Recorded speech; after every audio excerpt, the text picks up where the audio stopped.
Okay, for our next session, we're going to talk about finding the person of peace. The person of peace. So let's just do a follow-up on our whole process. We've been praying, we've developed a prayer neck, we've been praying, and then we go into a community to serve them. And our whole purpose of serving the community is to find a person of peace. As we serve the community, we develop relationships with people. And as we develop these relationships, our conversations develop from friendly to spiritual, and then we get to the gospel, we get to Jesus. And when we find someone who's open to learning about Jesus, they might be our person of peace. So if you look at the attachment I sent you, the person of peace is the one God has prepared to receive the gospel into a community for the first time. So this is what we pray for, that we would find a person of peace that would then be the person who is our entryway into a family or a small group. Because, most people, they have a family or they have friends, they have business partners. Everyone has these groups in their life. And our goal is to find the person of peace so then we can enter that group that they have. The thing is, we live out our faith. And the book says that the person of peace will find you. And so, the disciple maker, our main responsibility is to find the person of peace. It is not to preach, it's not to teach, it's not to hand out Bible tracts or give away Bibles or hold big rallies. Our main responsibility is to find the person of peace. The person of peace is found through prayer, like we said, and service into a community. And as we said, the person of peace is open to conversation. Casual conversation, then you go deeper into spiritual, and then you go into gospel. And if there is no person of peace, you move on. And what the book recommends is, spend a month serving a community and wait for a person of peace to come to you. But if there is no person of peace found, then that is your sign from God that this community is not ready for the gospel yet. And so you move on to a new community. But after continued prayer, and 6 months to a year later, we can go back into that same community and start the process over again and see if there is now a person of peace. What the person of peace, the person of peace is not just any friendly person. We need to have qualifications for them. And those qualifications, let me find them here. The person of peace is open to conversation. That's a good sign. Second thing is, they are open to deep questions. They're open to having conversations about big ideas such as like, who is God? What is the relationship with God like? They're open to questions like that.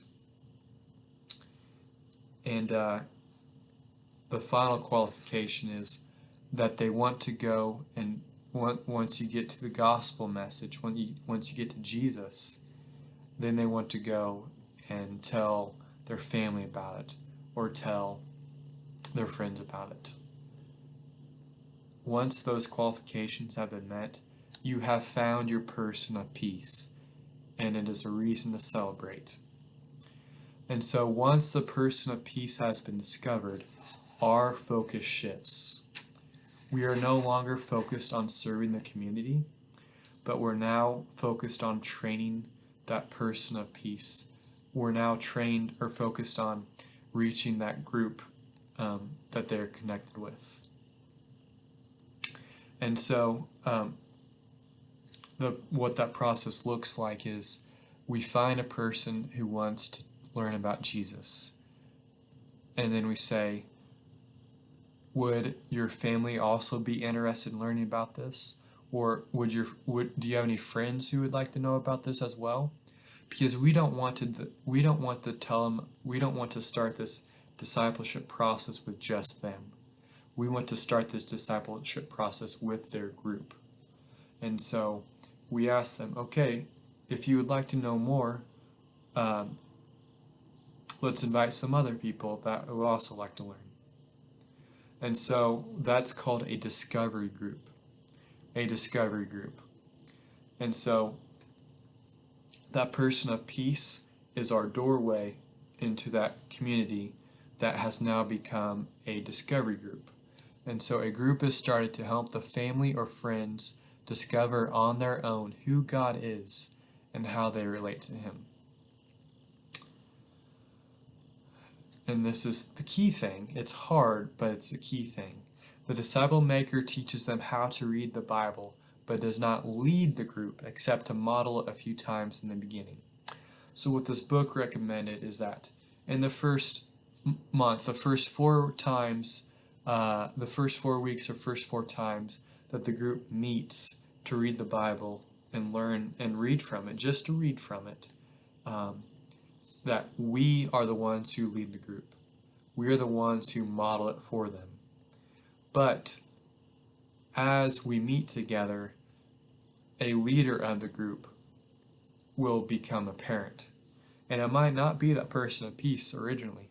It might be someone else in the group who displays leadership qualities, who takes the lead of the group. And once that person is discovered, after we've modeled how to do a discovery group, how to read the Bible on their own, that person then becomes the leader of the group. And that is the person that we start training. Okay, do you understand that? We model it for them for the first 4 times. We meet together, we open up a passage of the Bible, a story of the Bible, and we read it together. And we'll talk more about later about how we actually do these Bible studies, these discovery groups. But we model it for them, and as we meet together, a leader will become apparent, and that person is who we're going to focus on. And so, as this group develops, we, the disciple maker, helps them move them from a Bible study group to then one day fulfilling the requirements of a church, identifying a leader who will then start more groups. Okay, we want to replicate ourselves. And so once we identify that leader, we teach them how to train their own group, and then we teach them how to find other persons of peace so they can start their own groups and model it for them at first, and then just focus on that one leader in the group. And so in this new way of doing the ministry, the disciple maker, us, we stay outside the group, but we train the inside leader of the group for 2 years or so. And as time progresses, we become less visible to the group as the inside leader grows in their own ability. And so the person of peace that we're looking for, they're open to a relationship with us and with God. They're hungry for spiritual answers for their deepest questions, and they share what they learn with others.